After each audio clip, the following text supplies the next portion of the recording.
You are listening to the Horse Radio Network, part of the Equine Network family. What a beautiful day for horses in the morning. You are listening to the #1 horse podcast in the world. Here's your entertaining look at the horse world and the people in it.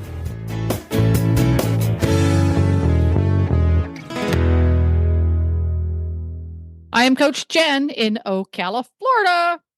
And I'm Mary Kitzmiller from Kent, Texas, and you are listening to Horses in the Morning on the Horse Radio Network for February 1st, episode 3356. Good morning, Horse World. What is your favorite day of the week? You never stop learning. You never stop understanding. It's more in depth than just riding a horse. Exciting, knowing that for the rest of my life I could work on this and I'll never stop learning.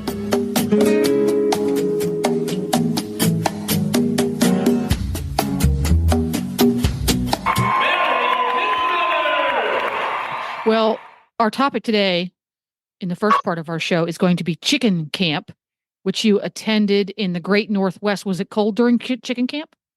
It wasn't too bad at all. It was actually pretty mild like it is here. It was in the 40s and 50s. They were worried about snow coming, but we got out before any of that. There we go. Well, our guest today, I got Ann on the brain. Linda Boggs was one of the, I'm going to call her instructors at chicken camp. So she's going to talk to us a little bit later in the show all about what chicken camp does and why, and some of the crazy, strange, and interesting things that she has experienced using positive reinforcement training on a variety of species. Huh. Yes. Yeah, it's crazy what kind of animals you can train when you're using positive reinforcement training. All right. So positive reinforcement training, chicken camp. For those who have not yet guessed, it's called chicken camp because you work with chickens. So how many people attended chicken camp? How many attendees? We had let's see, me was Tick Maynard and his brother and their friend from England. And then we had a local trainer named Sammy. So that was 5. And then we had Elsa Sinclair and her. So we had 7 people. 7 people. So 7 chickens. Were all the chickens the same breed of chicken or was there an assortment? No, it was a mixed bag. So normally what I'm told is they like to use leghorn chickens because they're sort of like the border collies of the chicken world. They're very forward chickens. And so they catch on real quick because they're like, wanting to go, go, go. So we had 1 or 2 of those in the group. And then we had a bunch of red chickens that they told me at first they thought they were red leghorns. I don't think they were. They seemed like a different breed. And I am not well versed enough in chickens to know what kind. So yeah, we had a couple of red chickens. We had some of the leghorns, and then we had some chickens that were like kind of grayish, real pretty colors. Can't remember what breed. So you had a variety of chickens. Yeah. Yeah. Now they were all hens. Is that right? Yes. They were all hens. That's good because, as we know, roosters aren't fun. Can you imagine training a rooster? Oh, my gosh. So tell us about your hen in particular.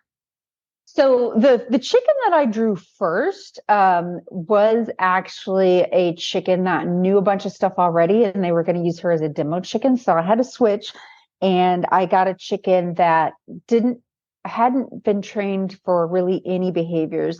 All the chickens knew a little something. So they were at least savvy to, this is what the click means. And when you hear the click, you're going to get food. Mine was a little bit greener than that, but she ended up being a very good and obedient chicken. There we go, being an obedient chicken. Oh my gosh.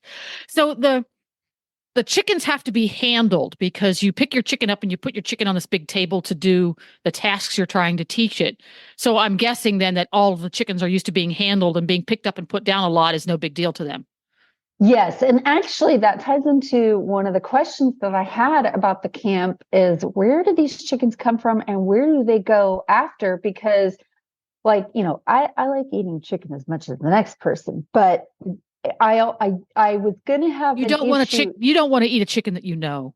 Yeah. Yeah, like I was going to have an issue if we like bonded with this chicken for a week and then it went on a truck and ended up in a bucket somewhere. And so no, Yeah. not the case for these chickens.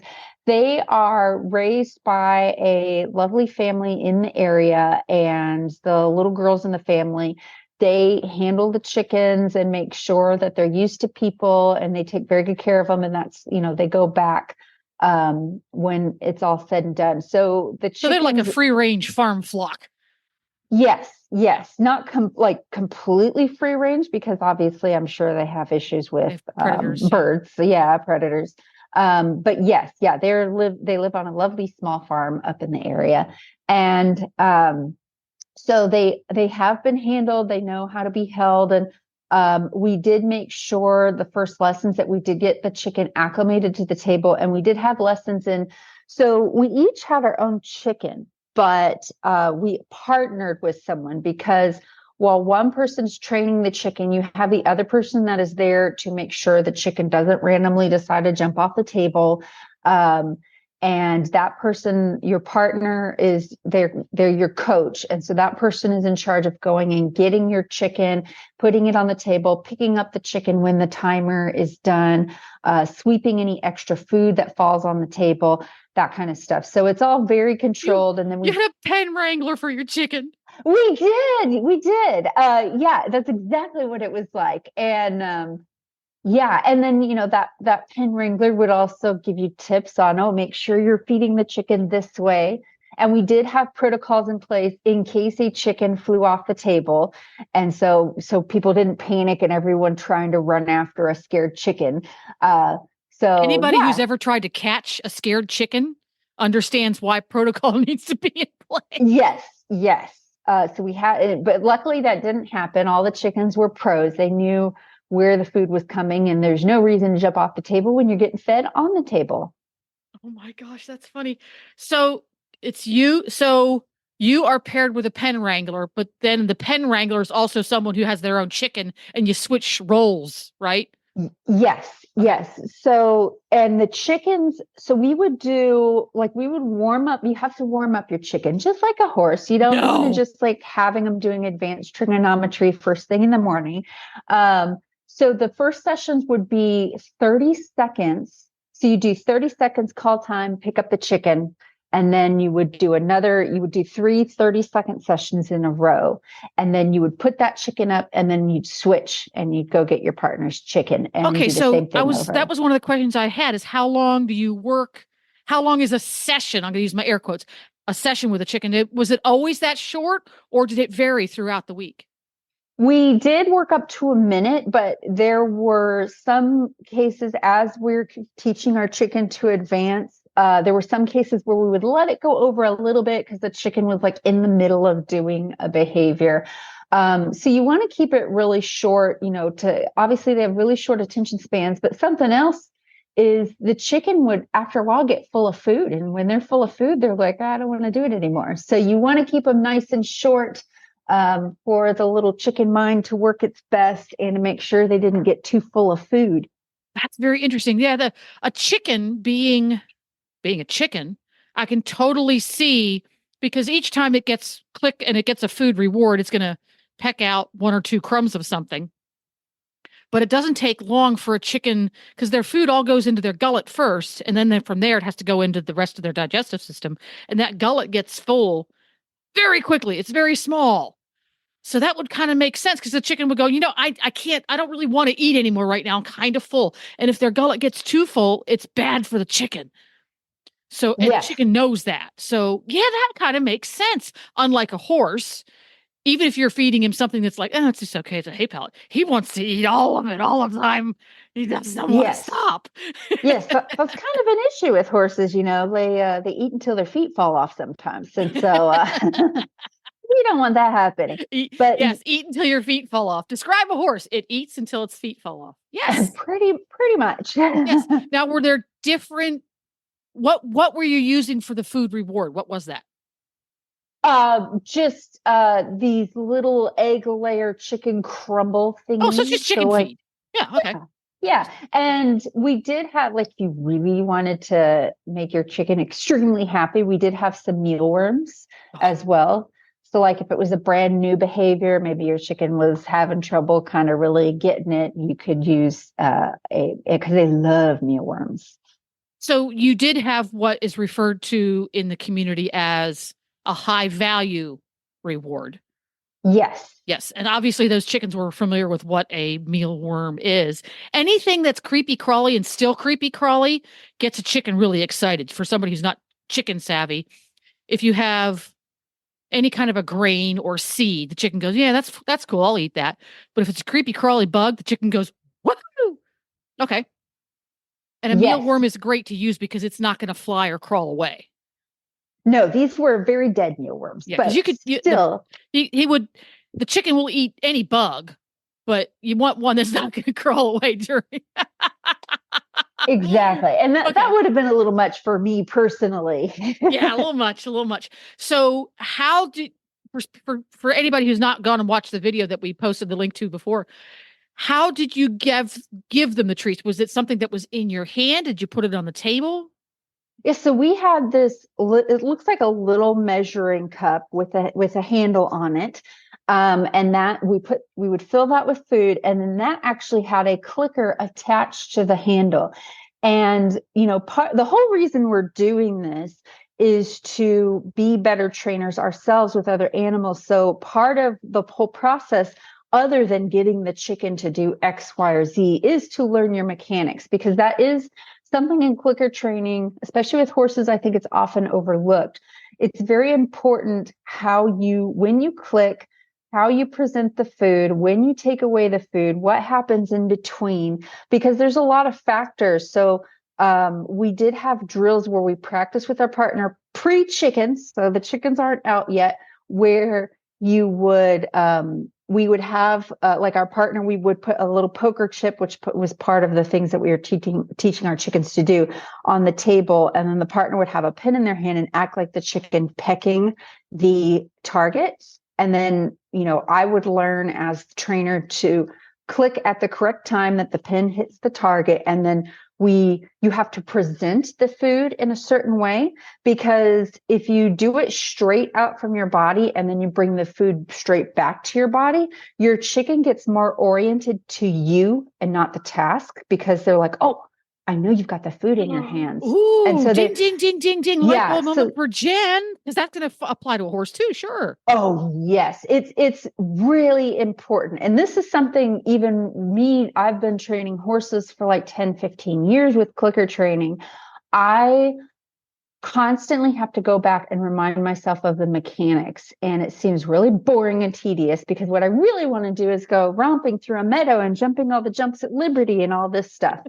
But doing all that complex stuff can fall apart really quick if you don't have your simple mechanics down. So that was something we really practiced. So like with the chicken, when we're doing our little drills, pre-chickens, the pin pecks the target, and while I'm waiting for the chicken to do the behavior, I've got the food up at my chest and away for real close to my body, so the chicken's not really tempted by it. And then when I bring the food in, you're supposed to arc in. So like you bring your hand out and then toward the chicken. And then once the chicken eats, you bring your hand out and back. So you're trying to not orient the chicken to you. And this is the issue my chicken had, because she was more green. She was less concerned with the behavior I was trying to teach. And she's like, you have the food. And she just sit there and look at me like, give it to me. And so I had to really make sure when I was teaching her, like, don't focus on me. The food will come, but you have to do something for it. Mm-hmm.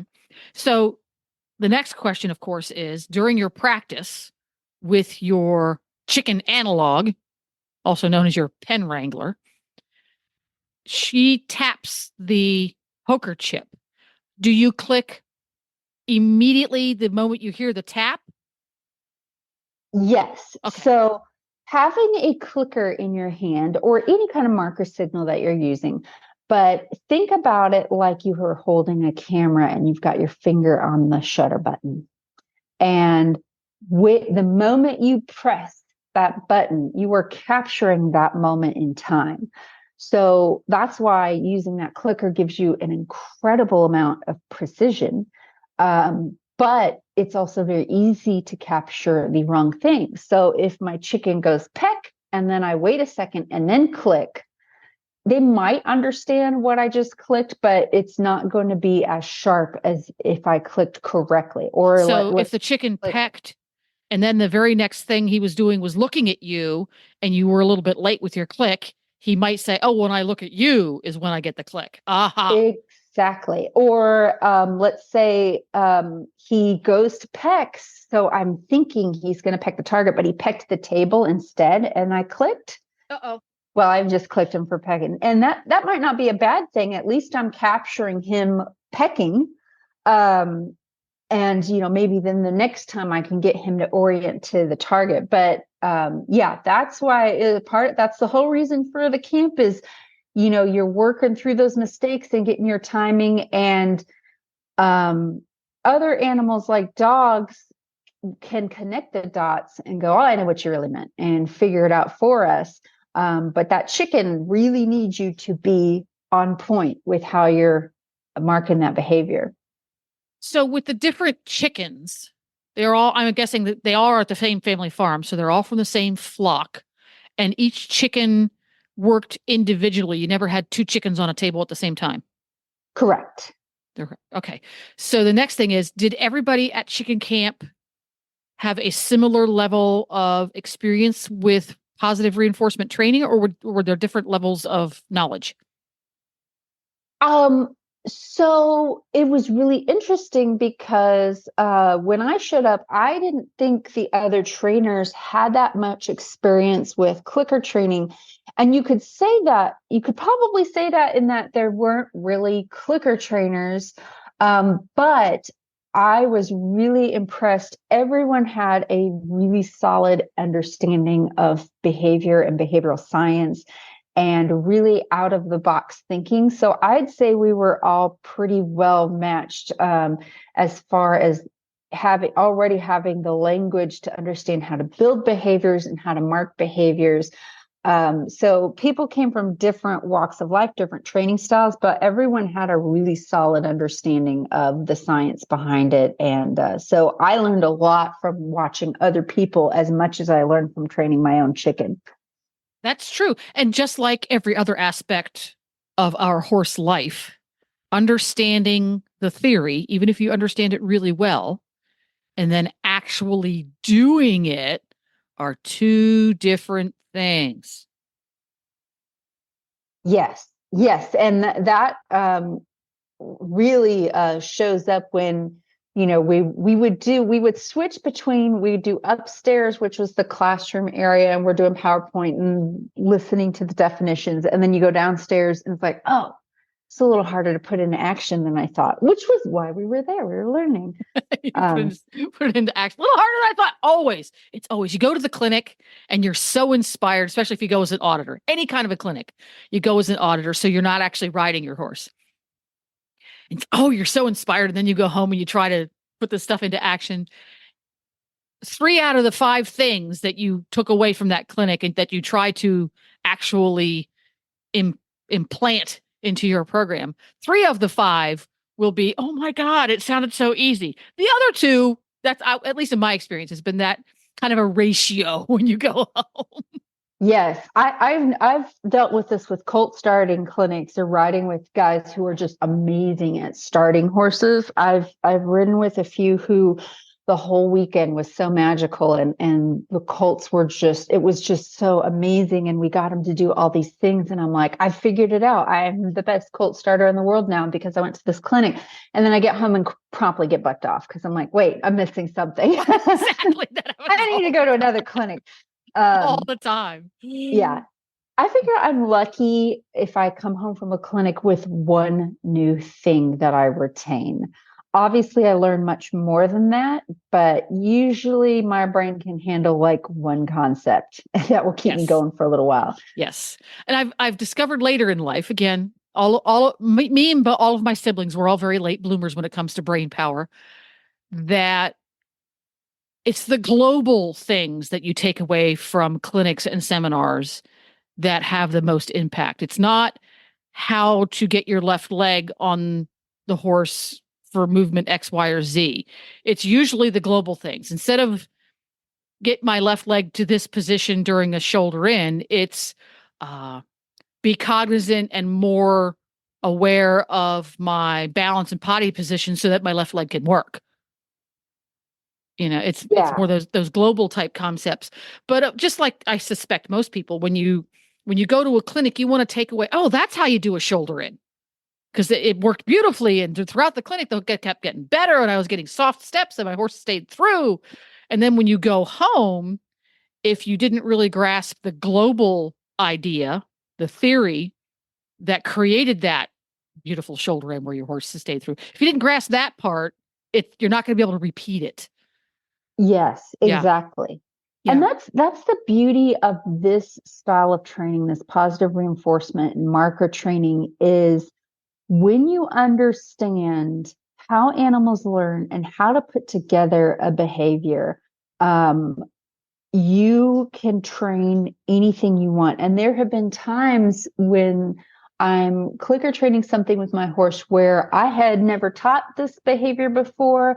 I'm not sure what the proper traditional steps to teach it are, but I could guess, and I have this magic button in my hand that can mark the things that I like. So I've actually been able to go home and build my own training protocol. For instance, like teaching my horse a liberty spin. So for people who don't know, it's something you'll see liberty trainers do where they'll give the horse a cue. The horse is completely tactless and at liberty, and the horse spins around like a reining horse really fast. And I kind of knew how other trainers taught it, and they would use like a rider and a horse at the same time and give the cue. And I didn't have that available to me. So I had to come up with my own way to teach it. And so I just thought about all the things that might go into that. And then I just played with my horse and I just marked the things that I liked, ignored the things that I don't like, and bam, I was able to teach it. So if you have some concept on what you want the behavior to look like and you're really good with your timing, you can train anything you want. Oh, you just make that sound so easy. Later in the show, it's just that easy. You'll understand why I'm saying that. Because, of course, later in the show, we'll do our listener questions. And this time I get to have a listener question too, in addition to some of our auditors. And if you don't know what an auditor is, you need to go to Horse Radio Network or Horses in the Morning and find the auditor button, because those are our super special fans who help support Horse Radio Network and its hosts, like Mary, through Patreon. And those folks get to ask questions of our hosts when we do Q&As, along with other cool perks like being in the super cool and top secret, not really, auditors Facebook page. Shameless plug. So one more quick question, because I could quiz you all day long about chicken camp, but we need to get to our guests soon. So my last question on chicken camp 1.0 is, of the things that you learned at chicken camp specifically, what are some of the things that you have already applied? Because chicken camp just ended recently, already applied to your training program at home with your horses or your dogs. Yeah, I learned how it just reiterated to me how valuable it is when you're going into a training session to know, where do I want to end up? And then sit, and even if you just think about it for 5 minutes, or you could sit and write it down, come up with the steps. What am I going to teach first? Because most of the behaviors we want to happen with our horses aren't a very simple behavior. It's several behaviors strung together. So you have to break it down and break it down and break it down again. What's the horse going to understand first? What can I teach first? And then, once you finish that session, act like a scientist. Okay, we just worked for 5 minutes on this. How did it go? Do I need to repeat it, or can I move on? And, and build from there. And as long as you are marking the things you like to see, to create that behavior, you're going to get there eventually. So it just kind of, like I said, reiterated how important it is to know where you're going when you start the session, and to know how to recognize, did we do it? Did we make it?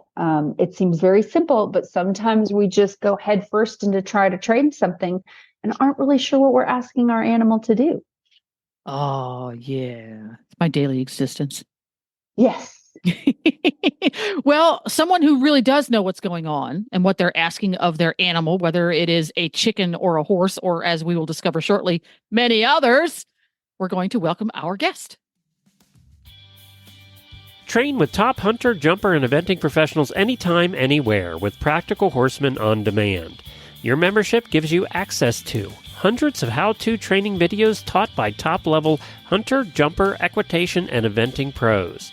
Exclusive interviews and lectures, slow-motion demonstrations, insider access to private clinics and lessons, and step-by-step tutorials. New content is always being rolled out, so there are always new videos available on the topics important to you. Join now for just $24.99 a month and take your training to the next level with Practical Horsemen on Demand. Okay, we have with us today Linda Boggs, who was a volunteer at the chicken camp event I went to a few weeks ago. And she's also a horse trainer and a dog trainer with a lot of experience in performance horses and positive reinforcement work. So just wanted to have you on to ask a little bit about your knowledge in that area. Okay. Yeah. Welcome to the show. Well, thanks. So yeah, we met at chicken camp a couple of weeks ago. It was so fun. It was life-changing. I really enjoyed Fantastic. all of the brainstorming everyone did that weekend because it was a lot of really fantastic. I'm confused. Can we start with what chicken camp is, please? Yeah. Because some people heard last month's show and they know what chicken camp is. And even if you've already heard it before, chicken camp is so amazing. I want to hear about it again. Okay. Awesome. So Linda, tell us what chicken camp is. Well, I can tell you, yeah, I have attended it several times, and it really, really helped build my skills as a positive reinforcement trainer. And basically what it is you train chickens. Each participant is given one. The lectures really talk about marking and how you go about positive reinforcement training. And then you go downstairs and you take your chicken out and you go to town. And it's surprising. They're great animals because they're not like dogs. They're not trying to please you. You've got to be really good. Your timing's got to be really good. They learn very quickly. They are just a great animal, and it's a good setup to just isolate and build your skills over a short amount of time. And this is something that I believe this started in the dog training world, and for the reasons that you stated, you would think, well, we're learning to train dogs. Why don't we just bring our dogs and train them? And, I think dogs, more so than horses even, dogs want to fill in the gaps for you if you make a mistake. They are like hardwired to want to please you. And a chicken, not so much. They want to know when the food is coming. And the attention span is really short. You have to do really short training sessions because they do get full of food, which was something I didn't think about when we started. So it really makes you like, you've got to be on point with your timing. And one thing that I know I really took from it is when you started a session, I had to really think, what do I want to happen? And sometimes I think with typical horse training, we sort of figure out what we want as we're going. Right. But I think when you're using the tools that you use for positive reinforcement training, we were just talking about it before the interview began. You have to know, what behavior do I want? What cue am I going to put it to? How am I going to reward it? How am I going to put these steps together? Which I think is one of the bigger challenges of the clicker training. Speaking of clicker training, I know that you started more of a traditional route with the horses and doing kind of more performance horse work. Is that correct? Yeah. Uh-huh. And you rode with... I started riding when I was, probably 8 years old. And that was many, many years ago. And showed horses in Western events in California. moved up to Alaska and continued training and showing and things up here, although it was kind of on the side. I had a marketing consulting company as well. And gosh, back in the 90s, I guess, when I was a kid, they had the stock horse classes that were fun to watch, and they'd run them hard and pull them hard, It wasn't anything that really interested me in doing it. But then from a distance, I watched reining just become a little bit more of an art form. And so decided I wanted to learn more about that. And I started out by going down and working with Al Dunning for several years on that sort of stuff. So I got into reining and rein cow horse. And so at some point along the way, you made the switch to more of the positive side of things with the horses. Can you tell us a little bit about what brought that on and what that journey was like? Yeah, there were kind of two things. I was showing and stuff. I was flying back and forth. There was a lot of fun for a while, but it wasn't something that I wanted to necessarily do long term. And I was also getting a little just discouraged by how hard people were on horses sometimes. I remember Al used to say that when he died, he wanted to come back as one of my horses because I just would never want to get after him like he wanted me to get after him. Yeah. And then at the same time, I had a dog that was kind of a problem dog and started going to a lot of classes with her and learned more about positive reinforcement and saw how well it worked and what I could accomplish with it and how much they loved doing it. And it finally just kind of dawned on me that I want to come up with some sort of a training that my horses get as excited to do it as my dogs do. And so that's what kind of sent me down the positive reinforcement track. I had also seen at one point Cavallo when it traveled the States and saw Frederick Pignon doing some fabulous things with horses that obviously just looked a lot different than anything I'd seen before. And so that intrigued me as well. So I just figured, okay, it's time to kind of do a different path here and see where we come up.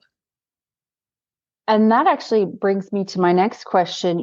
Nowadays we're starting to see the positive reinforcement training take more of a hold in the mainstream horse world. And there are a lot of resources and trainers who are teaching people how to do this. When you started, I assume there wasn't a whole lot of those resources around. Did you have anyone specifically in the horse world that you went to learn this, or did you have to kind of take what you were learning in the dogs and adopt it for the horses? A little bit of both. Yeah, I actually did go back a couple of times to France and worked with Frederick Pignon. He is not positive reinforcement, but certainly, not harsh or anything too. So that was kind of fun just to see that side of things. I learned a lot with the dogs. I think I took a couple of online courses, but it was more just learning with the dogs and kind of trying things out and just seeing what worked. And I think there is a lot of overlap, obviously, in the protocols between the dogs and the horses. You can certainly take a lot of the structure on how to build a behavior. Sure. And adapt it for the horses. So one of the questions that I had when I first started learning how to do this, and it's something that I see often come up in discourse on Facebook, which curse and a blessing, that Facebook,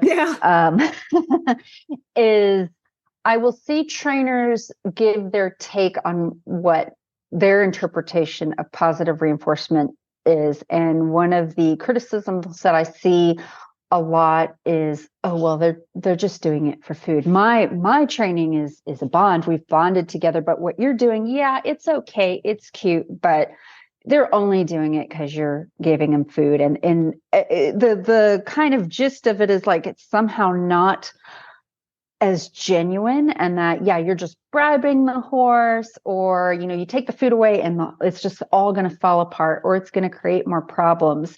What are your thoughts about working with food and horses and some of those ideas that have been kind of thrown out there? Oh, gosh. That was a loaded question. I think with traditional training, you take the bridle and the spurs off and, you'll be back to the same thing. So much of the, traditional training, you always have the negative reinforcement or punishment or the tools in place to where they're always a threat. So I think it's hard to compare those two. I think you can just be a whole lot more precise with the positive reinforcement, and it gives you a way to communicate with precision, basically. And I think you can train more things using it than you can, say, just with relationship and things like that. It just depends on what your goals are. And I think the bottom line for me is, are you training in a way that is not inducing fear or discomfort in the animal? And if you're doing that, great, however you're doing it. I think that's really kind of the bottom line. And those are my thoughts exactly. I think no matter what quadrant you're really living in with training, whether it's positive reinforcement, negative reinforcement, then you have your positive and negative punishment. I think it is about communication. I think each section of that kind of like training quadrant does have its pros and cons or challenges and things that are made easier. And I think what a lot of people are seeing when they look at the positive reinforcement stuff from an outsider is, one, you're going to see a lot of people that have, are beginners and are still learning. And you're going to see things that can happen when you do introduce food, because it is so powerful a tool. It creates such a desire in your horse. And you have to learn how to harness that in a very safe way. Yeah. The same with using any kind of training tool. And you touched on something that when people kind of talk in terms of the bonds that they have with their horse, which is something we all want. And I think we can all attain with our horse. But yeah, I'll see people say, oh, what we have is just a bond. I'm like, okay, like you said, take away the halter. I'm going to take away my special stick that I use or flag or whatever. I'm going to take away the round pin panels and the stall and any barrier. And would your horse still come up to you and work with you without those things? And for some people, the answer is yes. Some people have developed such an advanced relationship with their horse. But I think some people sort of gloss over that the things that they're using to create that bond with their horse, it's a tool. And it's usually most tools are pretty neutral, and it depends on who's wielding it, on whether it's a good tool or a bad tool. And it's the same with food.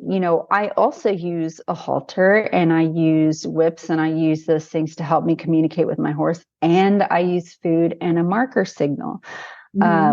And so I think the end result, as long as you're, being ethical and you're considering your horse, I don't think that one should take precedent or the other, or one is more genuine and one is less genuine. So that's something that I find myself squabbling on Facebook when I ought not to be. Well, when I work, the horse can always leave. There's always hay in his stall. In fact, I try and work. I try and pull him out when I know he's full versus hungry. I've got a little mini that's had laminitis, so I have to restrict his food. And so they can always leave, they can always go, but they prefer to come and engage. And I'm not feeding anything different than what they have hanging in the hay bag. So, I know with birds, a lot of time they would restrict food, and some people will do it with dogs and stuff too. So they want them really hungry to get them to work. And that's not right. You really are just using this as kind of a way to acknowledge that you just did the right thing. Here, have some of this, but it's not going to be his meal for the day. And I'm not going to wait till he's hungry to do it, because then you get frustration. I don't want to build that in.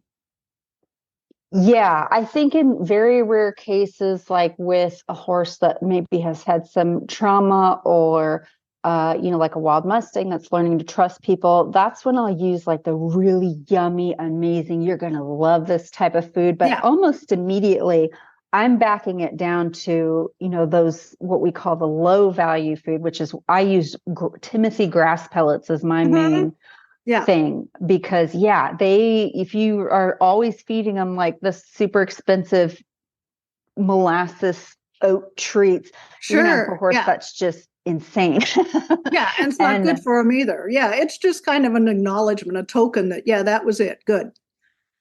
Yeah. And I think what you've probably experienced, and I know I've experienced, and once you get past that kind of initial stage of training where it's like click treat, and you start building into the more advanced stuff, one of the coolest things I've ever seen is when then the behavior becomes the reinforcement. Like they just like to do it by virtue of, I really like to do this thing.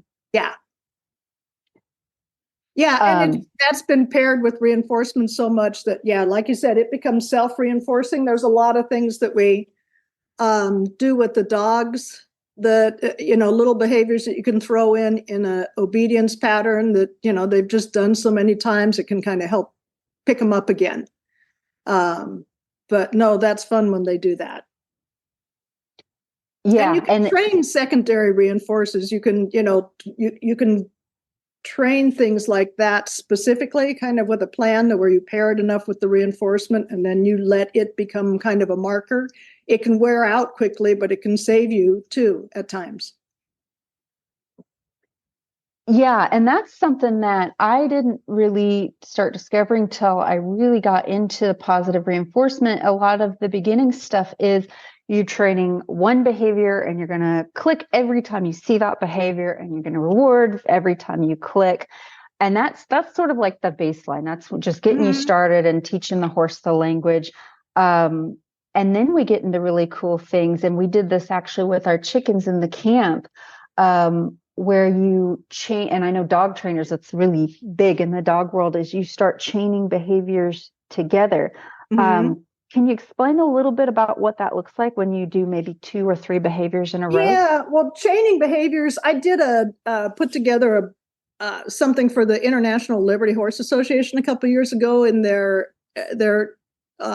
obstacle course, and they don't allow positive reinforcement on the course. You can carry your whips, but you can't have food. Interesting. So I had to chain everything. And basically what you do with that is you get each behavior to fluency, and I try and explain it. You get it to where the animal doesn't have to think about it anymore, to where it's almost just a reaction to the cue.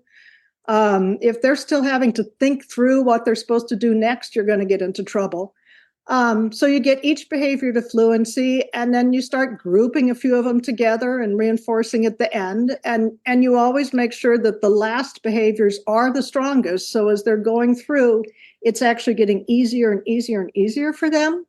And then you can set it up to where you end up able to just reinforce at the end. But it's kind of like one of the things that my training has evolved at lately is I really work hard to reward the effort. Oftentimes, if I'm not getting what I want, it's because I haven't set it up clearly or I've asked too much. And if the horse is putting out a good effort, then I'm going to reward it. I might not reward the thing he's doing right then, but I'll give him a super simple behavior that he can do and win quickly while I get myself out of the mess I was just in, rethink it again. And so, kind of the same thing. If I'm going to chain behaviors, I want there to not be a whole lot of effort in that whole chain. So they have to all be fluent to where the horse is just going, oh, got this, got this, got this, got this, got this, all the way through.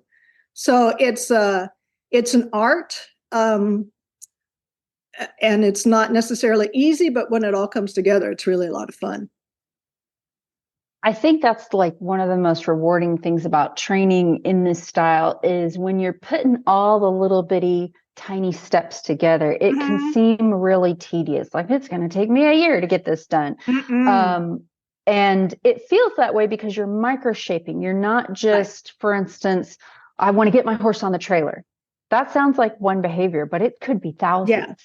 Uh-huh. And so you might have to break it down to, can we just walk around the parking lot while the trailer's there? And again, it can feel real tedious, like this is never going to happen. But then all of a sudden, it's almost like a switch flips and you have this like really complex, perfect thing that flows together. And then it's there forever. Like it just sticks so well. Well, and one of the fun things too is when you've built it up in little pieces and segments, kind of, if anything starts falling apart, you can go fix that. You've got something to go back to. It's not like the whole thing hasn't fallen apart. You can go back to, okay, what's he reacting to? Where are we having issues? Let's go work on that, pull that piece out, and then we go put it all back together again when that piece is working great. And the whole thing should work great. I mean, it's similar. Les and I produced a Cow Horse U program years ago, and we had the 5 easy pieces in there, which are kind of, the bend, the shoulders, all of this sort of stuff. And if any maneuver is not working, you can identify what part is not doing its part in this maneuver and how do I go fix that and then come back and put it all together. It's the same thing with the positive reinforcement. You've got all those pieces. You can pull something out, you can work on it, put it back together, and off you go. And I think that's, that carries across any style of training. I think it's more focused on in the positive reinforcement, because oftentimes you are taking out a lot of the tools you might typically use to get a behavior. So you really have to break it down and make it bite-sized and understandable. But you got to do it for positive. Yeah. Yeah. On the traditional side of things, it also helps. And I think probably two of the biggest things that I've taken from the positive side and used in just my everyday horse training is, if it's not working, break it down. If it's still not working, break it down again and again and again and again. It might be like tiny paper thin slivers of behavior. And at some point it'll start making sense to the horse, and then you can start putting it back together. So I think that's a really big one. And then the other one that just really sticks in my mind, no matter what kind of training I'm doing, is don't ask a question you don't know the answer to. Sure. So like if I'm asking for the left lead and I don't know if my horse is going to give me the left or the right lead, then I don't ask the question. I'll walk my horse around and around and around. And Buck Brannaman said this at a clinic once. He said, we're talking about getting correct leads on colts that didn't have a lot of body control. We weren't able to push their hip up here and move their shoulder there. Right. So he said, you guys need to figure out what lead you're on in the trot and what lead you're on in the walk. Now, technically those gates don't have leads, right, but as you're walking around, you can feel like, if I asked right now, I think he would get the left lead. So like I'll set up things to where you're a little barn sour. I'll use that. So let's ride away from the barn. And then as we turn toward the barn, I know your shoulder's going to be right there to where when I ask, you pick it up. And it seems like it's cheating, but if I asked you 1,000 times to where I set it up like that and you always give me the right answer because I knew what your answer was going to be, right, then we've only succeeded. And then pretty soon I can start asking that question anywhere I want. And that horse has been successful so many times, they're going to give me that answer. Well, and really thinking about what it is that I actually want. What movement is, it's like what I did with that Canter departure. What's really the first movement that I'm after? And that's for him to reach deep with that inside leg. And so I put that on cue, and then I had the Canter departure. So it's thinking back about what little micro movement does this horse need to do in order to execute that? And how can I set that up? And these are the things that we like will keep any horse trainer up late at night. Like, how can I make that work better tomorrow? And it's one of those things where I'll probably be 97 and like, I've almost got it figured out. My one last question is, I know you came from a performance horse background. And that's something that I'm also very interested in. I still very much love to compete. Do you think someone could build train a top performance horse, like using more of the positive reinforcement side of training? I think so. I mean, I don't see why not, honestly. It's just a matter of coming up with the protocols and putting it together. But I haven't found anything they can't learn if I can figure out a way to explain it to them. Yeah. Yeah, there exactly. you go. So the challenge is, I mean, that's the thing with positive reinforcement. The challenge is really on you to come up with a way to ask for it. But is it something they can do? If it's something they could do on their own, then we can train it. And I don't think anything we ask for in performance are not things that horses are not capable of doing without us in some situation. Does that make sense? Yeah, absolutely. Yeah, because I mean, I see them lead change in nature. I see them collect themselves, and I see rollbacks, and I don't see them backing 100 feet on their own, but they do know how to back up. And yeah, I think that is the challenge, is getting it captured and on cue, and making sure that both of you are having a fun time doing it. Yeah. Well, and I think a lot of I think cueing is so important too, and it's so emphasized in the positive reinforcement. But I think that's another thing that a lot of trainers could take from that is, you've got this behavior, turn it over to the horse, put it on a cue and let them be in charge of doing it instead of micromanaging them all the time. That's something that I think any trainer could benefit from thinking about more. Yeah, I totally agree. And I think that's where you start crossing into advanced horsemanship. I think when they're babies, we do need to help them out a lot. Now, we still want to release and let them, not hold on to them all the time, but we are doing lots of asks in a row. And then there comes a part, I know in the Western horse that the ideal finished Western horse is a horse that almost looks like he's just reading your mind. And I think at some point you have to give them that responsibility of being capable on their own, listening to the cue, doing it, without you having to hold on to them the whole time. Right. I have a question before we let you go, though. I think you can get to that. You should be able to get to that finished product either direction. It's just a matter of kind of figuring it out. It reminds me a little bit. I remember I come from a marketing background, and I remember sitting at a conference, when apps had just come out and everything. And the guy made the comment, he goes, nobody here has more than an associate's degree in apps because they haven't been here that long. And I kind of have the same thoughts with the positive reinforcement. I don't see it happening, but that doesn't mean I don't think it can. And I think it will. And I think what you'll see in the horse world too is just what you've seen in the dog world, is those dogs that are trained with positive reinforcement are just brighter and happier. And, they just exude love for what they're doing versus the ones that are trained under compulsion.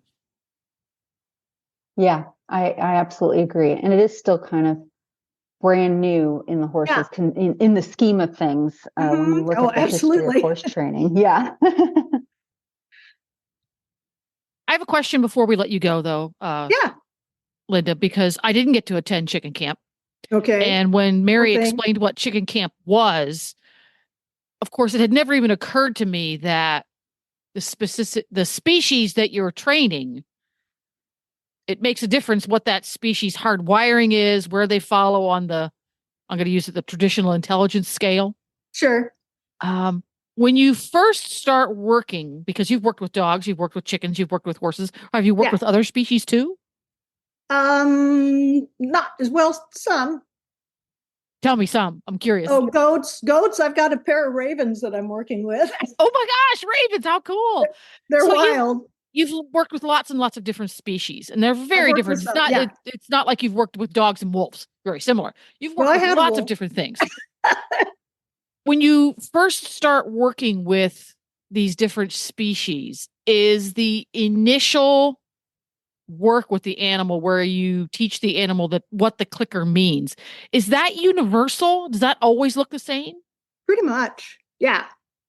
Yeah, because you're just kind of getting the hardwire in there that sound means reinforcement is coming, or that sound means you did the right thing. And it's kind of like when you go to Las Vegas and you're at the slot machine, and then you see those three things line up. That's the same kind of dopamine release you're trying to get in the animals, to where they hear that sound and it just is automatically associated with a good feeling. So I'm the positive reinforcement noob here. Mary is the one who actually understands all this. The only positive reinforcement training I've ever done is with a horse. Well, a little bit with a dog, but with a horse essentially. Mm-hmm. And that started with teaching him a target. Is that always something that has to happen when using positive reinforcement? Does there always have to be a target? No, but it's a great tool to start with, because you can expand that in a lot of different ways. So it's a really good primary tool. I mean, I use it for the dogs. I use it for the horses. Because once you have that, you can get their nose to touch things. You can use it as a foot target to send them places and things like that. So it's a great foundation behavior. So it's a little bit like lunging lessons when you first learn to ride. It's just a good idea. Yeah. Yeah. and it's a tool that you'll use other places a lot. So it's a good foundation tool.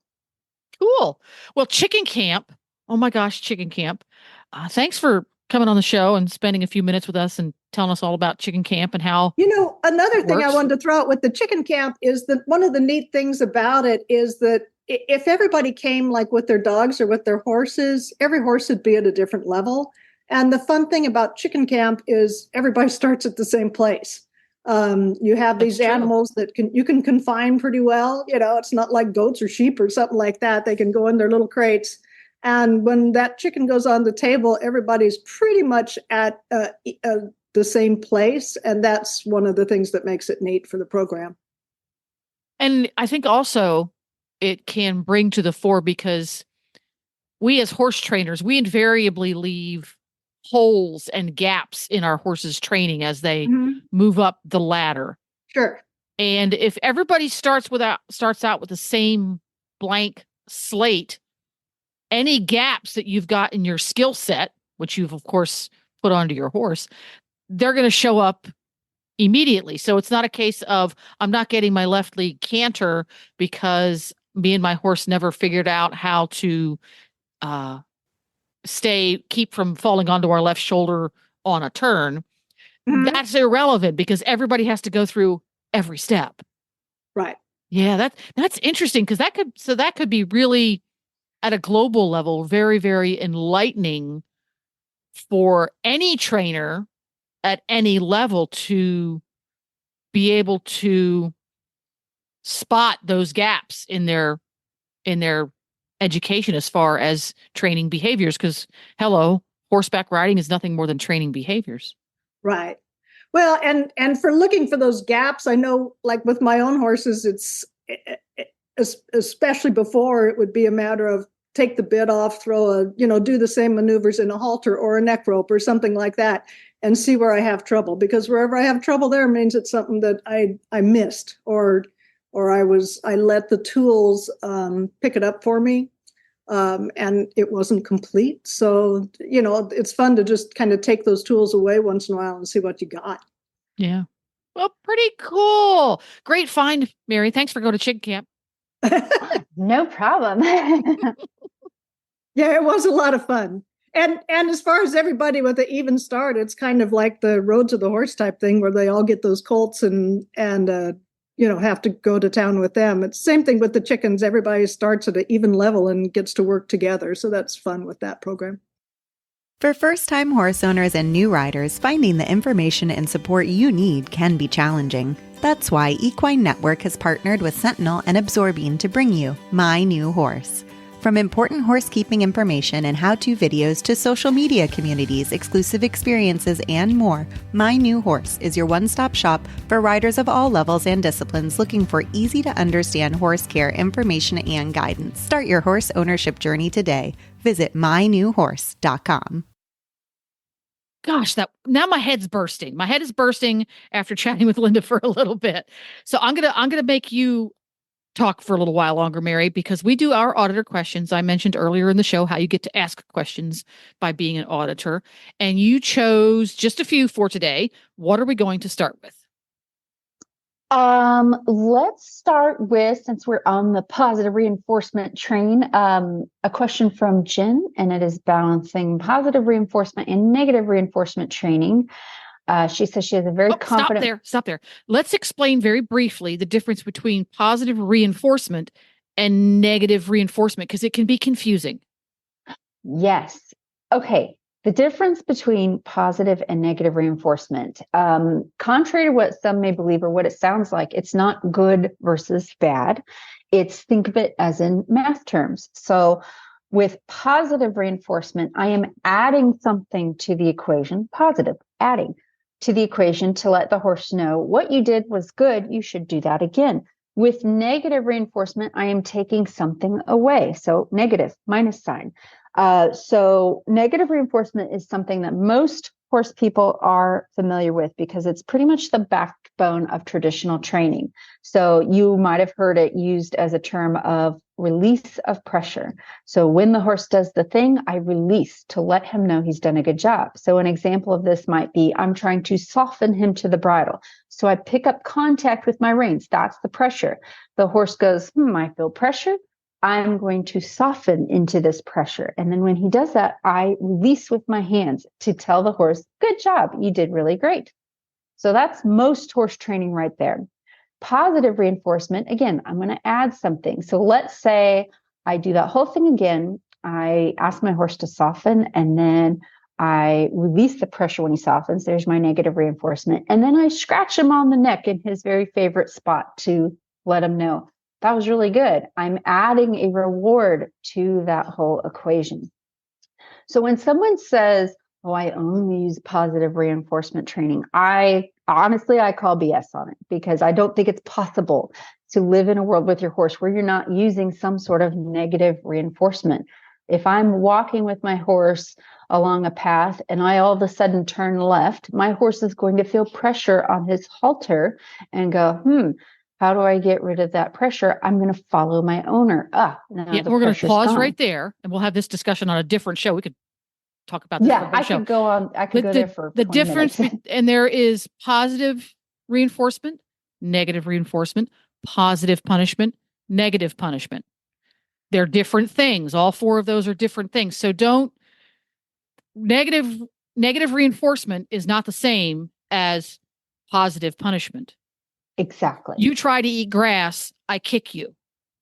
That's positive punishment. You add something to create certain behaviors. So different conversation altogether. So now we'll get to Jen's question. Yeah.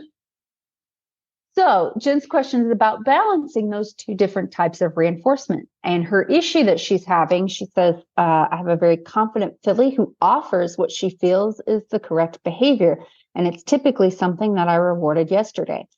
And she offers it before it's asked for, like offering a lope departure before we warmed up, or a leg yield at the spot I asked yesterday. And she wants tips on how to say, thanks, love the enthusiasm, but not yet, without dampening her enthusiasm.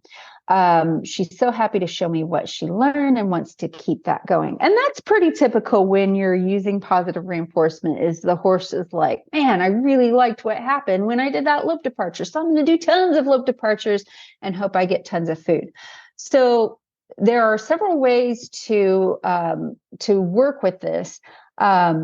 One is you want to make sure, once you have captured a behavior successfully, you want to make sure you put it on cue. You want to be very clear in what's the cue I'm going to use, and I'm only going to reward when it is on cue. In the case of like your lope departures, for instance, really think about, what cue am I doing? For me, I simply lay my outside leg on, I take my inside leg off, and I kiss. That is the cue for lope, nothing else. So I want to make sure I'm always rewarding it when it's on cue. And then let's say I'm walking along and they pop into that lope departure.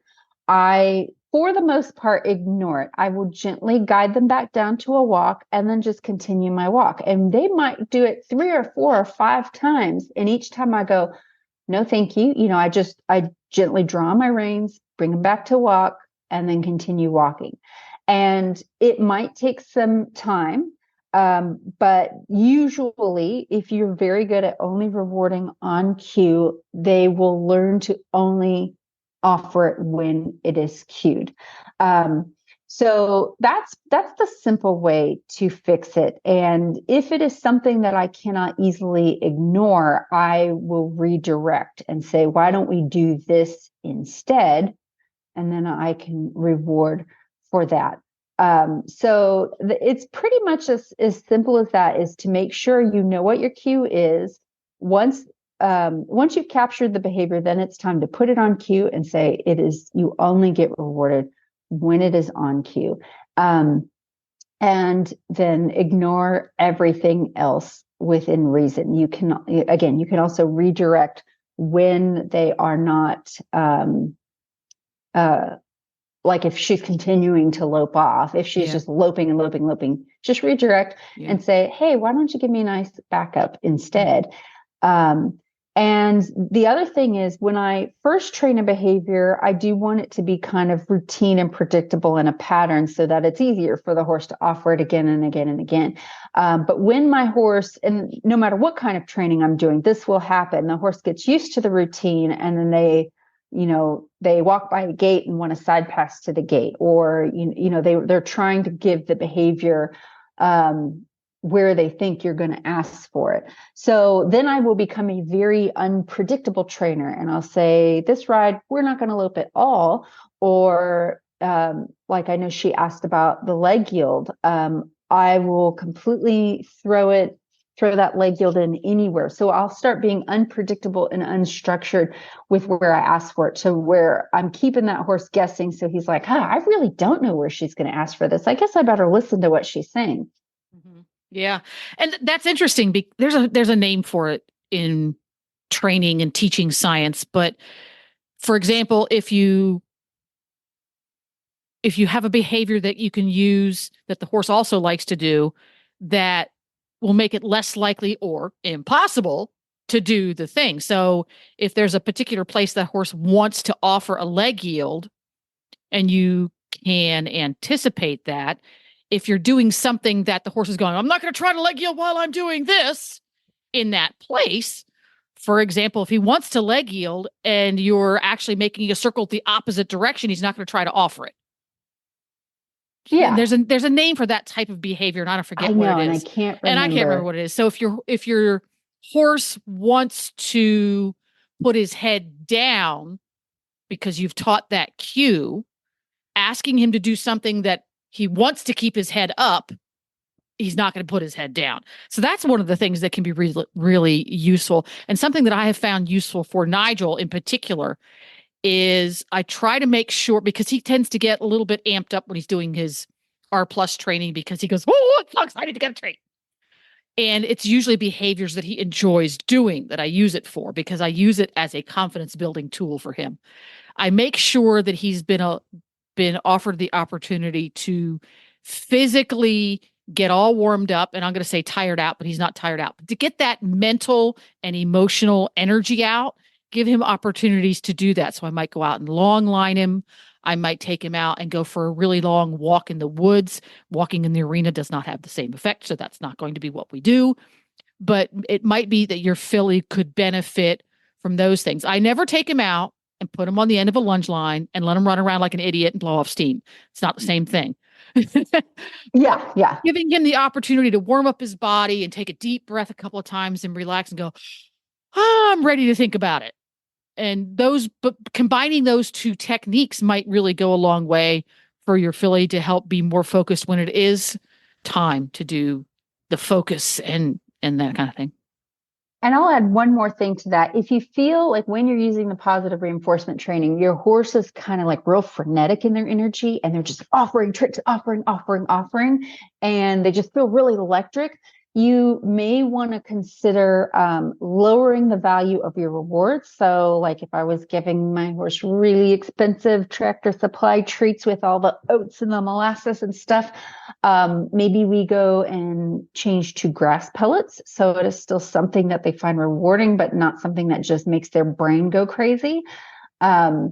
So things like that, it will also kind of help bring down that like really explosive offering behaviors. Yeah, that makes perfect sense. And that can be hard for a horse who is incredibly food motivated, like our Hackney Pony Scooter, for example. Sometimes because he does get, oh, I need it now, I need it now, I need it now. And what he tends to do, and he obsesses and becomes completely obsessed with a single behavior, his favorite behavior. And that's all he'll do. He just repeats it again and again. It's like an OCD, or almost as if he were autistic. He can't do anything else. He gets all inside of himself that way. I will have to reduce the reward to a scratch on his withers, or I can even reduce it to a couple of blades of grass that I pick out, which is less effective right now because he's got grass. But for a horse who lives on a dry lot, a couple of blades of grass, woohoo! Exciting stuff. Exactly. Yeah, it's amazing how low value you have to get sometimes. But then you have to have a couple of high reward ones tucked off to the side so that when you transition into something that you go, oh yeah, I need to reward that now, you have that available. And that goes back to the mechanics we talked about earlier in the show. Have those mechanics worked out, because it's amazing how fumble fingered I get when I'm doing this work. Yeah. Oh my gosh, I just dropped all the treats on the ground.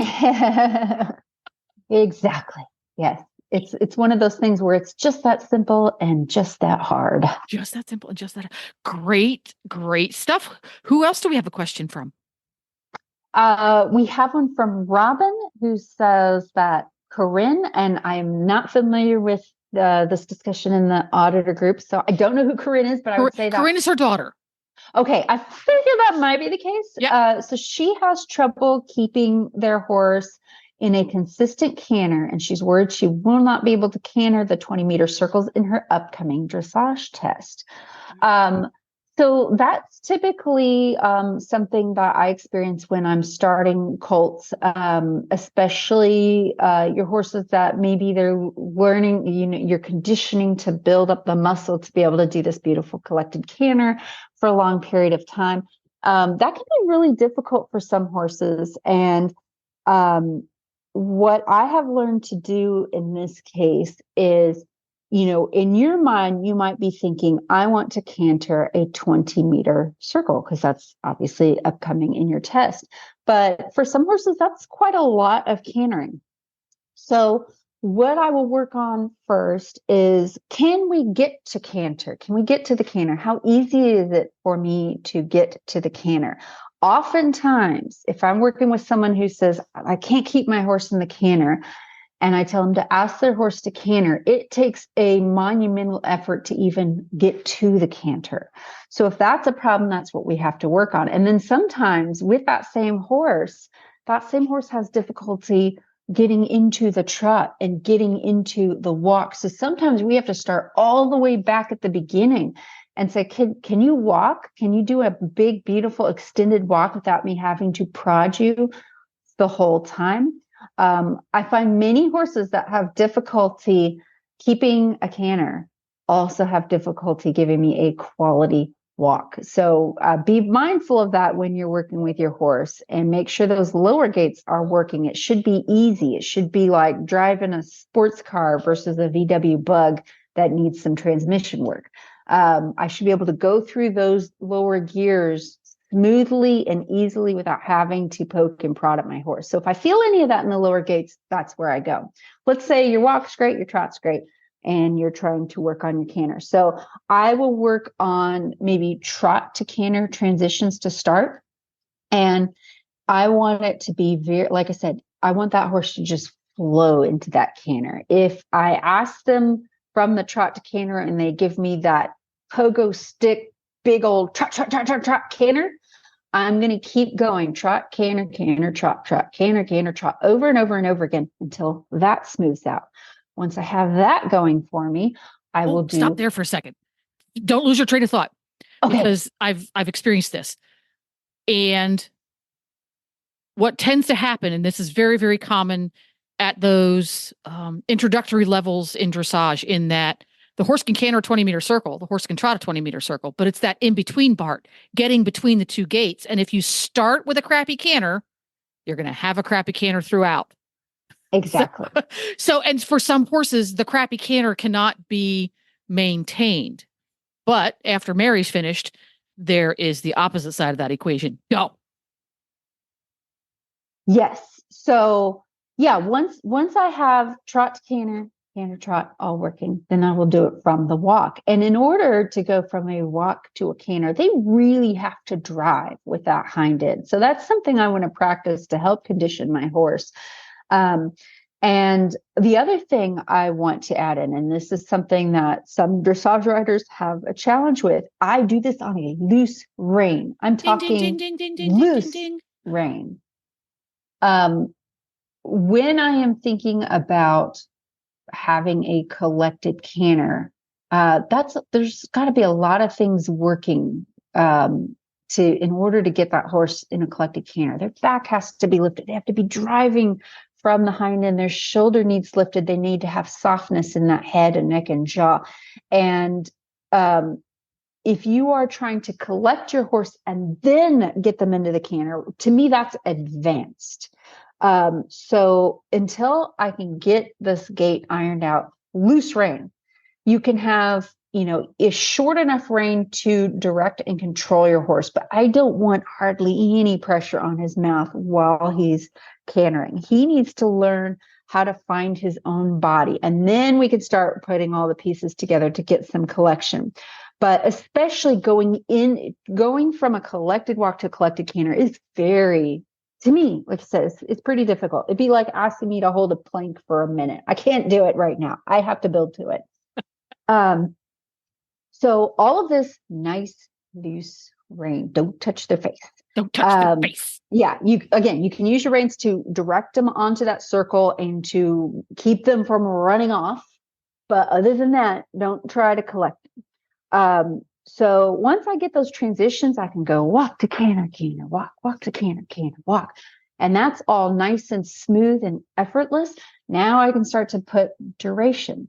So you can do this from a trot or a walk.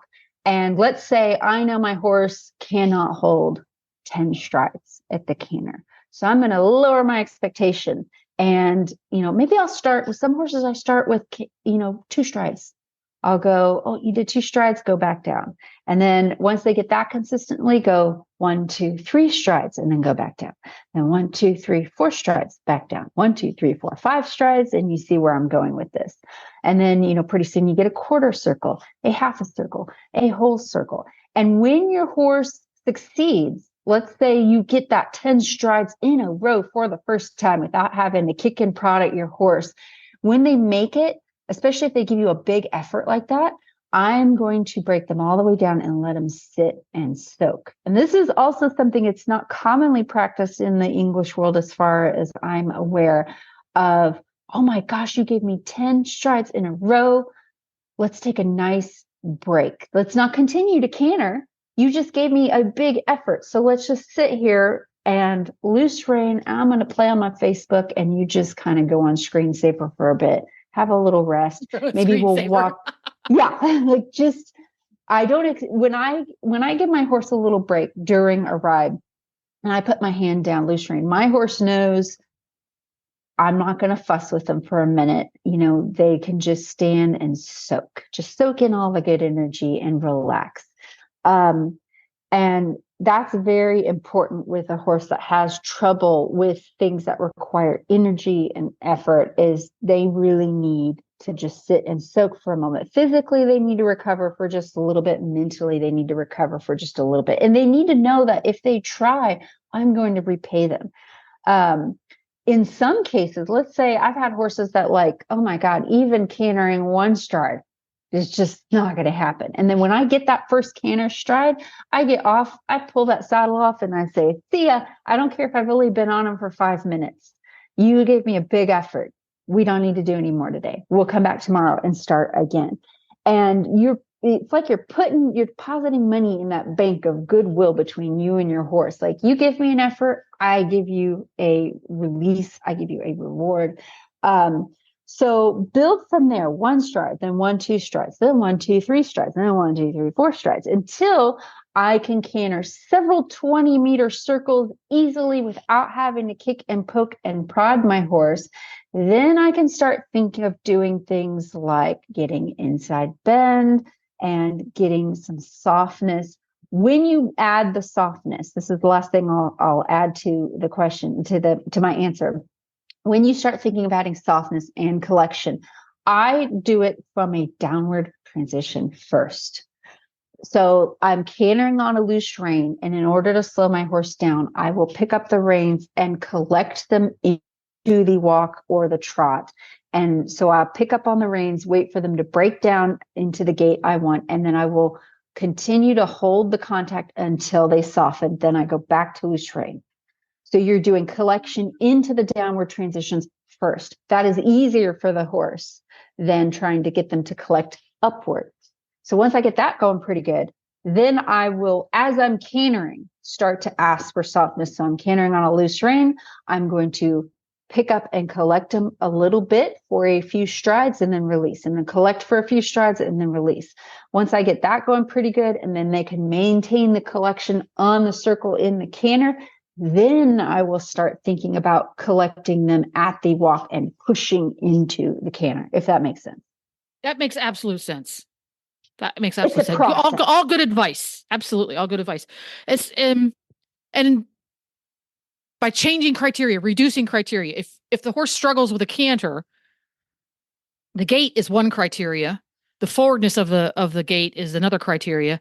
The horse's balance, in other words, is he long and low? Is he through? Is he on light contacts? Is he through? That's a third criteria. So by reducing the criteria, you give your horse the more chances of success. So that's one of the parts.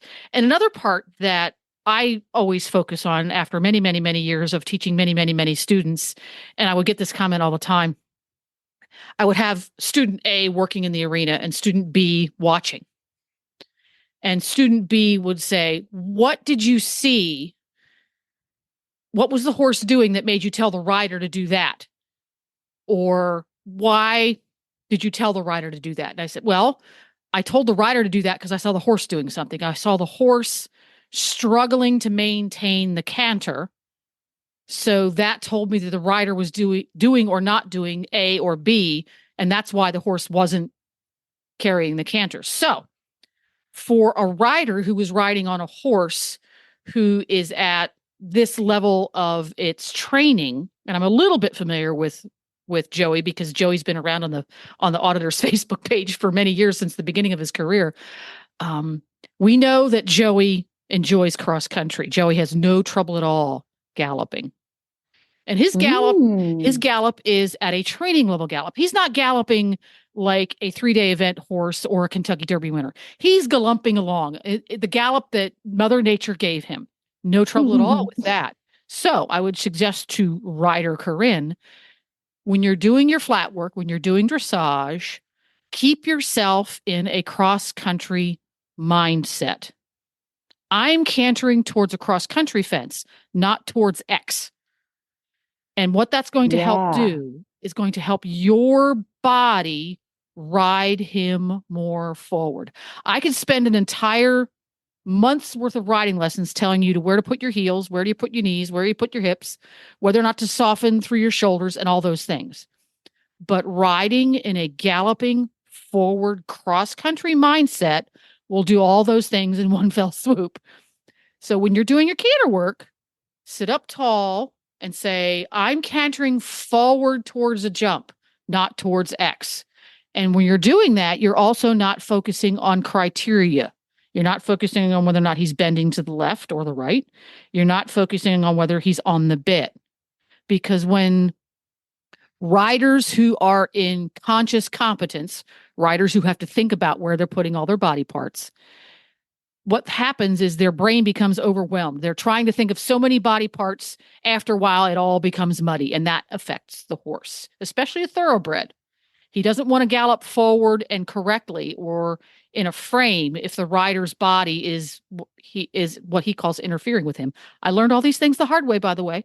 So use that to your advantage. And the second thing I would encourage you to do is if you practice your test, not everybody when they do dressage tests practices the whole test all in sequence. Some people practice it in parts. Some people don't practice it at all. So I encourage people to practice this kind of a thing. If you have to trot down the long side to the left, pick up canter at C, pick up the canter at the short side. But until your horse will consistently carry that canter through 120-meter circle until you say otherwise, don't ever do one single 20-meter circle. Ask for the canter and keep cantering as long as you feel that canter is got its mojo. But as soon as you feel the mojo starting to go away, ask for the downward transition and start over. Don't ever canter. Keep kicking until it falls apart completely. Because that just teaches the horse to fall apart. And that goes back to what Mary said about canter, trot, canter, walk, canter, lots and lots of transitions. And if it means doing a straight line, do a straight line. But try that first thing first and see if that makes a difference straight away. And before your competition where you're under pressure to go, oh my God, I got to do a 20-meter circle. Decide what your criteria are going to be beforehand.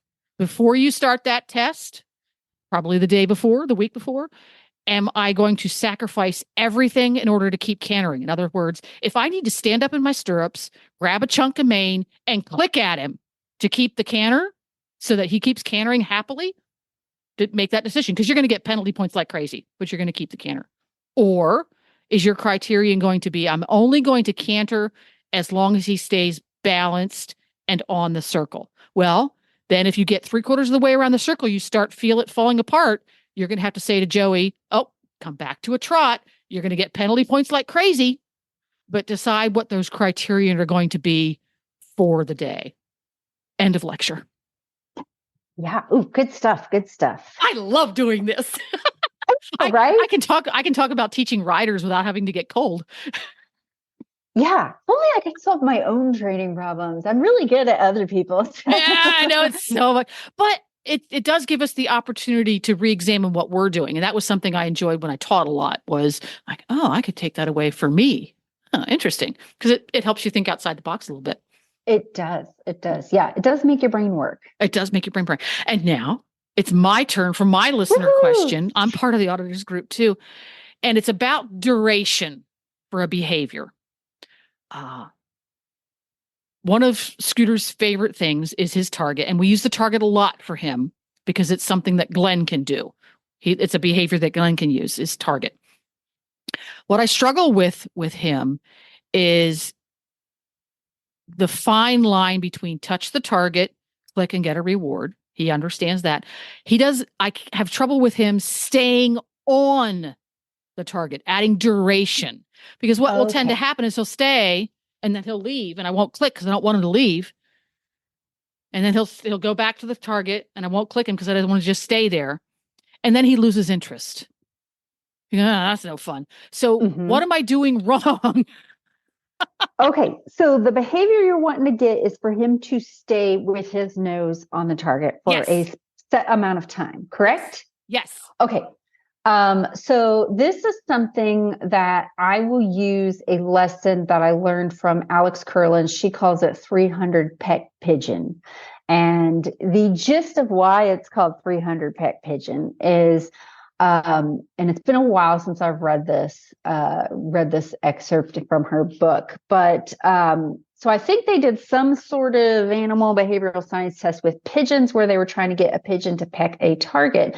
And they wanted to see how many times can I get this pigeon to peck this target in a row for one click and reward. So, obviously we can get them to touch it once, and we could probably get them to touch it 1-2 times, and maybe 1-2-3 times, but what's the extent?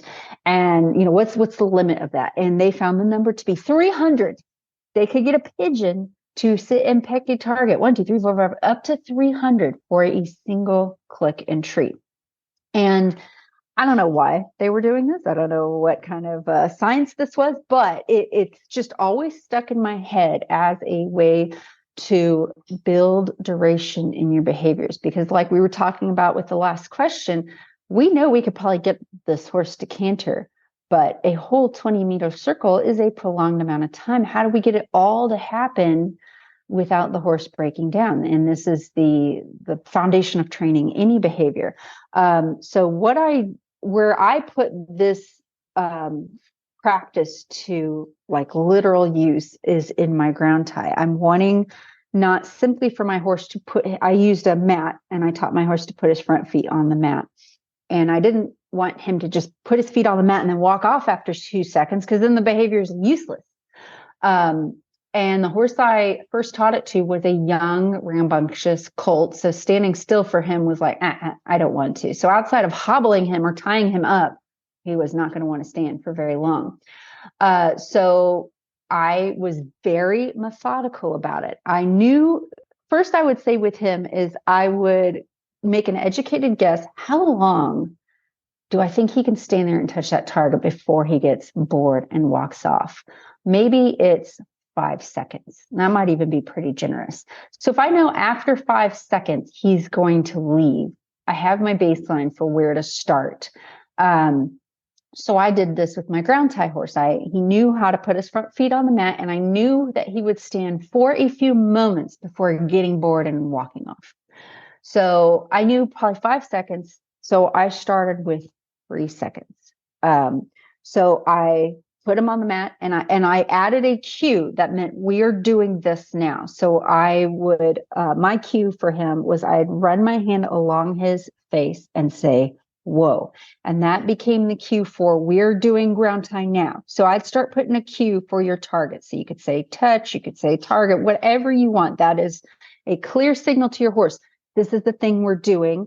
And your job is going to be continue to do this until I release you from it. So I'd have a cue to touch the target and I'd have a release cue.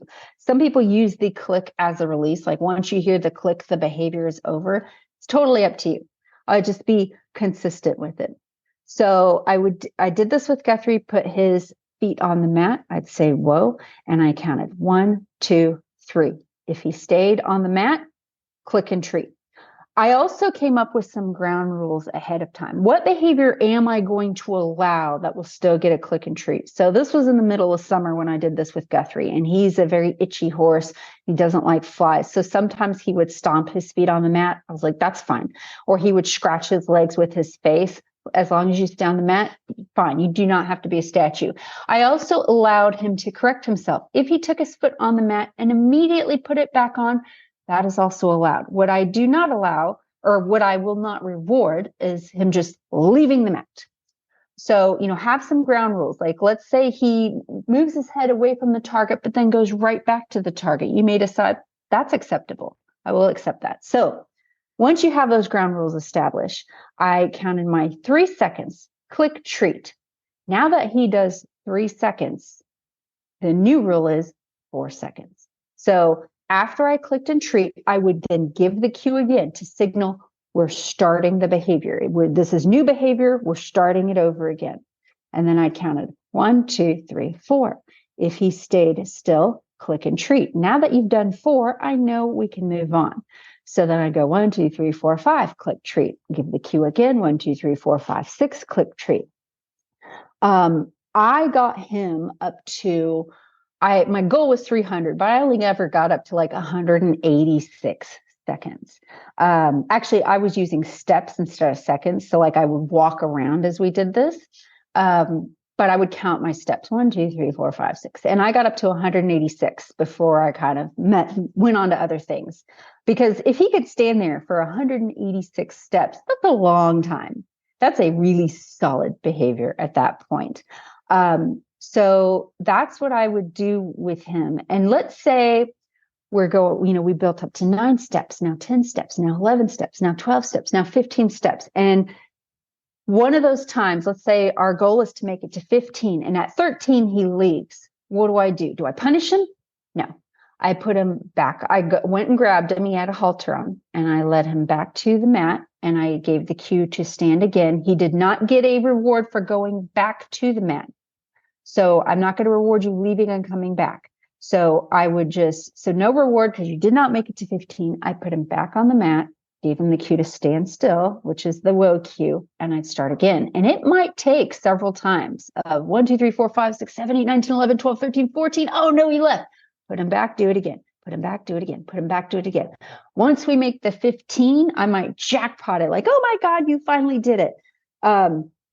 And now that we're at 15, we can move on. And after, the very beginning steps of this, he left a lot and I correct a lot. But then once he figured out the name of the game, he knew he just had to wait long enough. And you're building their mental stamina and patience by doing this. If it was just totally falling apart, I would lower my goal and say, okay, let's start back let's go back to 10. And if we can do 10, then, so I wasn't afraid to backtrack if it just wasn't working. So that is what I would probably do with Scooter is I would take him to the target. I would give a cue, meaning we're doing target time now, and count for 1 second, click treat. And then 1, 2 seconds, click treat. 1, 2, 3 seconds, click treat. It seems very tedious, but if you go, and I did not try to get all 300 seconds in one go. I worked on this every day for many days. Because that's a lot. Yeah. So far, I think I've gotten up to 3 seconds. Yeah. And so that's as far as I've gotten so far. And I have to figure out, because what he tends to do, and this is because I'm not very good at this, he knows I have the treats, right? So he's hello, and he keeps looking at me going, excuse me, I'm touching. And then he goes back and he touches. And he looks at me, excuse me, touching. And then he goes back to touch. So 3 seconds is about as long as I've gotten him. I'm wondering if I need to finesse how the treat gets to his face, because that made a bell go off in my head when we talked earlier about with the chickens, you had to make sure that the treat didn't go directly from directly out from your body. And I'm wondering if one of the things I can do with him, and I've seen people do this with R+ training for an animal, for example, a wild animal that you don't want to feed directly from your hand. Just use a cube that I can just drop it on the floor near the target so that he doesn't quite keep looking at me going, where's the food? Okay. Yes. So I would even take this back even further. I have a question. Are you practicing some sort of exercise where you're standing by him and he needs to keep his head straight or away from you? Have you done that? And that's something else he's taught me. One of the first things we taught him, because he can be pushy and mouthy, is you can't have a treat if you're looking at me. If you're mugging me, there's no food. Sorry. See you later. So what he will do is he will come to into your proximity, 2 or 3 feet away from you, and he'll make sure he makes eye contact with you. He's very good at that. And then he swings his head away, and then he looks at you again. And he swings his head away, and he looks at you again. Mm-hmm. So he understands that mugging is not good. But what he tends to do is he tends to fall back on movement. He wants to demand the cookie, and he keeps trying different behaviors to demand the cookie. Okay. So this is probably the most common pitfall in this type of training. And it is, like we talked about in Linda's interview, you will see people get on Facebook and go, it makes them cookie monsters. Don't ever feed your horse. And they are right to an extent. Yes, you can create some very bad behaviors by using food and training because it is so powerful. So what I'm picking up is and this is something that I had to go through as well. When I first started clicker training, I knew how to get my horse to do the very simple behaviors like targeting and stuff. And I knew enough to know, okay, let's work on, if you're looking at me or trying to dig in my pockets, you're not going to get a treat and you're only going to get rewarded when you turn your head away or you keep your head straight. And I did that enough to where I was like, okay, you understand it. And then I immediately tried to go into bigger and better and funner behaviors. And it would all fall apart. They'd go back to being a cookie monster again. And I'm like, well, dang it, we worked on that already. And it actually was enough when I first started clicker training to make me stop clicker training because it brought all sorts of stuff out in my horse. I was like, I don't like this. This is not good. So it would actually make me completely stop clicker training. And then I'd always come back to it. So it finally took me breaking down and going back to the basics and like hyper focusing on the basic behavior of standing in quietness next to my horse and rewarding just quietness and actually picking, what do I want you to do when I'm standing next to you? Do I want your head down? Do I want it turned all the way away? Do I want your head straight? Where do I want you standing in relation to my body? Do I want our shoulders even? And it seems, it was boring to me at first. I was like, this is lame. I want to do liberty. But I made myself commit to this. And I tell you what, the things that it opened up with my horses was like another level. Like it created this amazing relationship with my horse of just this oneness and quietness. And if you get that part really good, you have such a foundation to do some amazing things. So what I would recommend to you, you could still work with the targeting and stuff like that, but I would go back to this standing next to your horse in quietness and get that really good. And the person that I always talk about her on the show, and she's got this really good book. I think it's called Modern Horse Training. And this is where I would tell you to like read these chapters in this book. It's Alex Curlin who wrote the book. And she calls the exercise grown-ups are talking, which I think is very clever because it's like if you have little kids and you're talking to your adult friends and having a conversation and your kids are pulling on your pant leg going, Mom, look what I can do. And you're like, shh, grown-ups are talking, which means you're responsible for yourself and you're not going to bother me. And she actually has a cue of sorts. So I do this with all of my horses. Once they understand what the click means and how to target and all that, the next exercise I do is this grown-ups are talking. And I stand next to my horse with my hands clasped in front of me. And that is going to become a default cue. When I go to that stance, my horse knows grown-ups are talking. And they go to that quietness. And it can be a little hard to teach at first with a very rambunctious horse, but you will see this crazy change in their brain when you really work on this and build the duration in this behavior. That horse will just like you will just create this peace and quietness. And that will become my cue of, so I built what's called a training loop out of this behavior. So like, let's say I'm training my horse to walk alongside me. I start in grown-ups are talking, which tells my horse, it's like wiping the canvas clean. It's like, okay, we're in training mode and we're starting with quietness. And I have already really worked on that and built duration where I can stand next to you for many seconds at a time and you're just in quietness. And then I go from that to, okay, now let's walk forward. And I'll go and walk with my horse forward a few steps. And then when I go back to grown-ups, I stop my feet, I clasp my hands in front, the horse goes back to quietness. And if you can start and end every behavior in that peace and quietness, I like that. it makes, yeah. So I would, I have tried shoving this book down everyone's throats. Like, you have to read this book. And the sessions on her sections on loop training and this grown-ups are talking, don't skip it to do the fun stuff.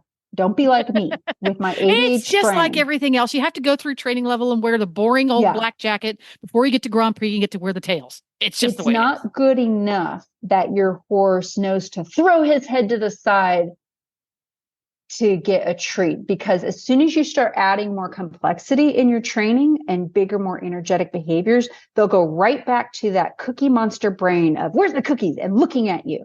And so, okay, that's one part of it. I'm going to add another part. I could talk about this for 4 hours because I'm very passionate about this. Well, let's keep the next part of clicker training. Yeah. We're getting a little long. So why don't we save that for next time? Yes. Remind me. Yes. Remind me to, the next training tip will be for next month is feed for position. Feed for position. Because that's going to also help you. Got it. Feed for position. Got it. Write that down. Feed for pose. Because I will immediately forget after this show's over. Well, that's fabulous. We have plumb run out of time.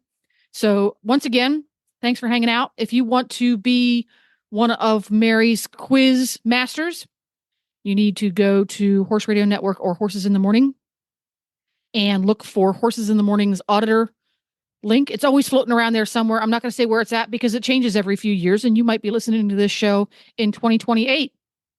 But that's how you do it. And you also get to be part of the super secret, but not really, HRN Auditors Facebook page. And once again, thanks a bunch for hanging out with me today, Mary. All right. Thanks for having me.